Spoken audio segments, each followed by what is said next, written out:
Hello students, आज start करेंगे types of unit cell. अब यूनिट सेल क्या होता है? यूनिट सेल होता है क्रिस्टल लैटिस का स्मॉलेस्ट रिपीटिंग पोर्शंस। जो यूनिट क्रिस्टल लैटिस का स्मॉलेस्ट रिपीटिंग पोर्शंस को हम क्या बोलते हैं? Unit cells.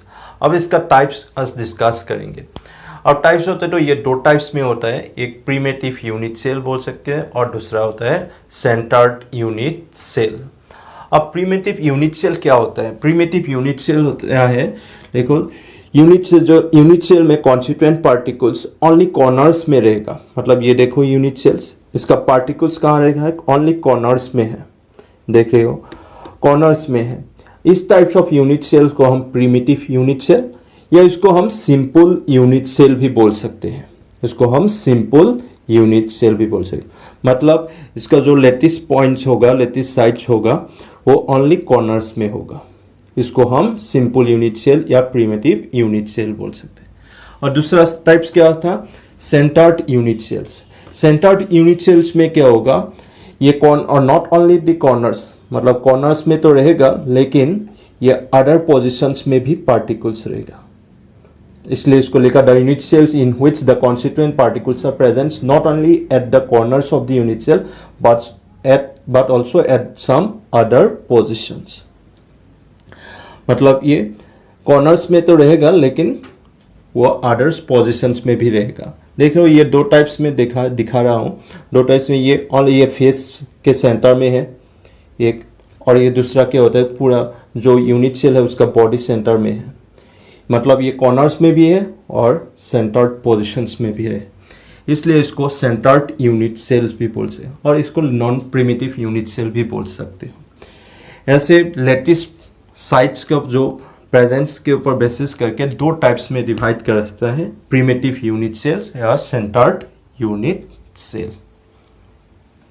अब इनका भी टाइप्स है, वो डिस्कस करेंगे। अब types of primitive unit cell और types of centred unit cells. Students, अब देखो types of primitive unit cell. अब प्रीमेटिव यूनिट सेल्स ये 7 टाइप्स में होगा। 7 टाइप्स में होगा। इसको हम 7 क्रिस्टल सिस्टम भी बोलते हैं। इसको हम 7 क्रिस्टल सिस्टम।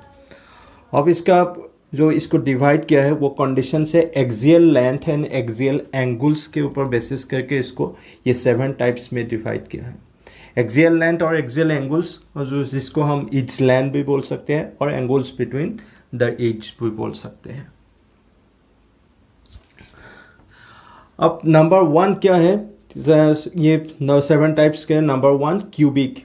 अब क्यूबिक में जो एक्सियल लेंथ का कंडीशंस होगा A = B = C। मतलब ये जो इसका लेंथ होगा एक्सियल यूनिट सेल्स का A = B = C। अब एक्सियल एंगल्स भी क्या होगा? Alpha, beta, gamma. इसको A के अगेंस्ट में अल्फा, B के अगेंस्ट में बीटा और C के अगेंस्ट में गामा। ये इसका एंगल्स है, अल्फा, बीटा, गामा। ये क्या होगा? तीनों 90 डिग्री होगा। इस कंडीशंस में जो भी सिस्टम फॉर्म होगा, उसको जो भी यूनिट सेल फॉर्म होगा उसको हम क्या बोल सकते हैं? क्यूबिक।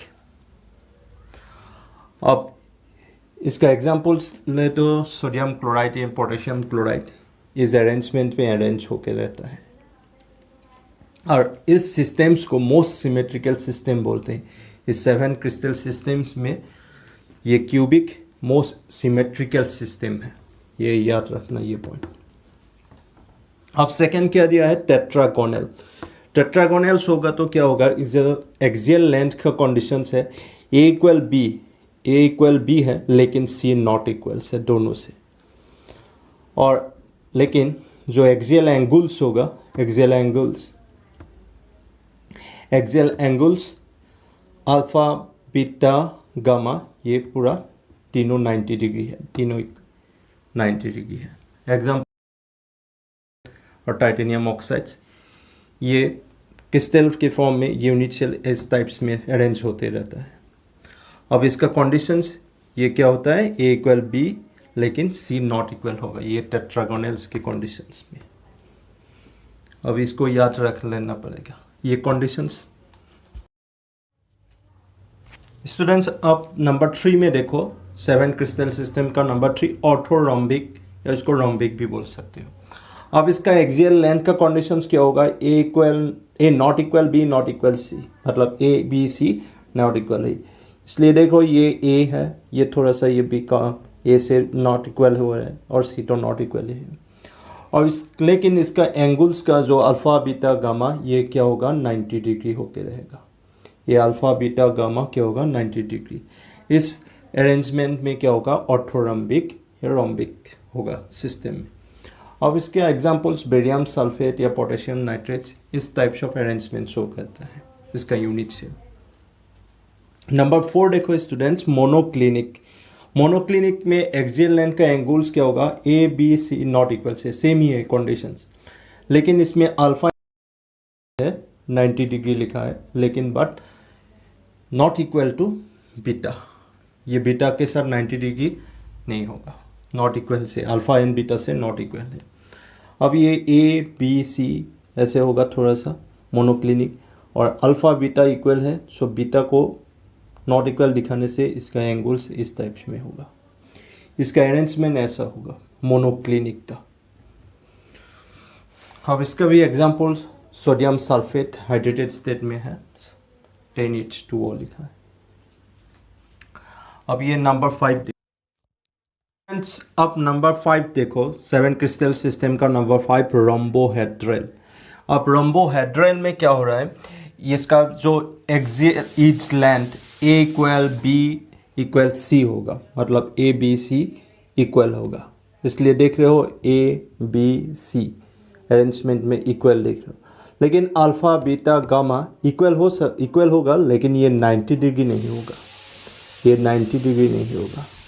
लेकिन अल्फ़ा बीटा गामा इक्वल है, लेकिन ये इक्वल टू 90 डिग्री नहीं होगा। अब यही है रोम्बोहेड्रल का अरेंजमेंट। अब इसे एग्जाम्पल सोडियम नाइट्रेट और कैल्शियम कार्बोनेट होगा। नेक्स्ट ये ट्राइक्लिनिक देखो, ये ट्राइक्लिनिक क्या हो रहा है, ए इक्वल बी तीनों नॉट इक्वल से, A not equal B not equal C, लेकिन alpha beta gamma not equal है तीनों, और नॉट इक्वल टू 90 डिग्री भी है तीनों। अब ये तीनों एंगल्स में देख रहे हो A B C alpha beta gamma, ये तीनों अलग अलग है, अब ये नॉट इक्वल है मतलब, इसलिए इसको मोस्ट अनसिमेट्रिकल सिस्टम भी बोल सकते हो, इसको मोस्ट अनसिमेट्रिकल सिस्टम भी बोल सकते हो 7 क्रिस्टल सिस्टम में। ये 7 जो सिस्टम है यही है एक most unsymmetrical system. Students number 7 देखो, ये 7 क्रिस्टल सिस्टम का लास्ट हेक्सागोनल है 7। हेक्सागोनल्स में क्या होगा, एक्सियल लेंथ ए इक्वल बी होगा, लेकिन बी नॉट इक्वल टू सी, और लेकिन alpha beta equal 90 degree but gamma equal 120 degree. Example zinc oxide या ग्रेफाइट, ये अरेंजमेंट शो करता है। अब अरेंजमेंट देखो, ये ए बी सी इक्वल्स कैसे होता है, इसको ए बी सी इंडिकेट करने के लिए ऐसे लाइन ड्रॉ करना पड़ता है, मतलब ईच लेंस को निकालने के लिए ए एंड बी ऐसे बनाना पड़ता है हेक्सागोनल शेप अरेंजमेंट में। अब ये ए है इसका कंडीशन, और ये B, A and B equal है लेकिन सी नॉट इक्वल है, और इसमें एंगल्स अल्फ़ा बीटा देख रही हो, ये अल्फ़ा बीटा 90 डिग्री है, लेकिन गामा क्या हो रहा है 120 डिग्री हो। ऐसे ये हेक्सागोनल्स के अरेंजमेंट ऐसे होते हैं। यही थे 7 क्रिस्टल सिस्टम। स्टूडेंट्स अब देखो types of centred unit cell. Types of centred unit cell, ये कितना होगा 3 टाइप्स में होगा, ये 3 टाइप्स में होगा। सेंटर्ड यूनिट सेल भी 3 टाइप्स में होता है। अब इसे first number 1 face centred unit cell, और next body centred unit cell और एंड सेंटर्ड यूनिट सेल, ये 3 टाइप्स में होता है। अब फेस सेंटर्ड के लिए डेफिनेशंस देखो। फेस सेंटर्ड मतलब क्या बता रहे हैं, ये ओनली कॉर्नर्स में ही नहीं रहेगा, ये क्या होगा यूनिट सेल का जो ईच फेस में ये सेंटर पोजीशंस में भी रहेगा ईच फेस। अब इस फेस के लिए ये सेंटर पोजीशन है, और इस फेस के लिए ये सेंटर पोजीशन, इस फेस के लिए ये सेंटर पोजीशन, बैक साइड्स के लिए सेंटर पोजीशन ये है बैक साइड्स फेस के लिए, फ्रंट साइड्स के लिए ये है सेंटर, और जो नीचे है उसके लिए ये फेस सेंटर। अब ये 6 फेस में 6 सेंटर रहेगा और इसमें पार्टिकल्स रहेगा, तब इसको हम फेस सेंटर्ड यूनिट सेल बोलेंगे। मतलब यह कॉर्नर्स में भी पार्टिकल्स रहेगा और फेस में भी क्या होगा, पार्टिकल्स रहेगा, तो इसको हम क्या बोलेंगे, face centred unit cell. Face के सेंटर में तो फेस सेंटर्ड यूनिट सेल बोलेंगे। ऐसे next body centred. Body centred unit cell में देखो, बॉडी सेंटर्ड यूनिट सेल में क्या होगा, कॉर्नर्स में तो पार्टिकल्स रहेगा, लेकिन पूरा यूनिट सेल का जो बॉडी का सेंटर होगा, ये देख रहे हो, इस सेंटर में भी एक पार्टिकल रह सकता है। तब इसको हम, इस यूनिट सेल को हम बॉडी सेंटर्ड यूनिट सेल बोलेंगे।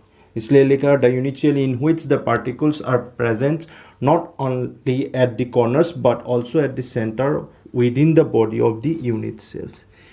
अब कॉर्नर्स में तो पार्टिकल्स रहेगा, लेकिन यूनिट सेल्स का जो सेंटर है, उस सेंटर में भी क्या होगा, पार्टिकल्स प्रेजेंट रहेगा, तब इसको हम बॉडी सेंटर्ड यूनिट सेल बोलेंगे। नेक्स्ट नंबर, अब देखो end centred unit cell. End centred unit cell में क्या होगा, पार्टिकल्स कॉर्नर्स में तो रहेगा, लेकिन क्या होगा, यूनिट सेल का दो ऑपोजिट फेसेस का जो सेंटर पोजीशंस होगा, उसमें क्या होगा, पार्टिकल्स प्रेजेंट रहेगा, तब इसको हम एन सेंटर्ड यूनिट सेल बोलेंगे। अब ये दोनों पार्टिकल्स ऑपोजिट फेस कंसिडर किया, तो इसमें पार्टिकल सेंटर पोजीशंस में दो अलग है, कॉर्नर्स में तो भी है, लेकिन फेस में, फेस का सेंटर में भी है, दो फेस ऑपोजिट फेसेस के, तब इसको हम एन सेंटर्ड यूनिट सेल बोलेंगे।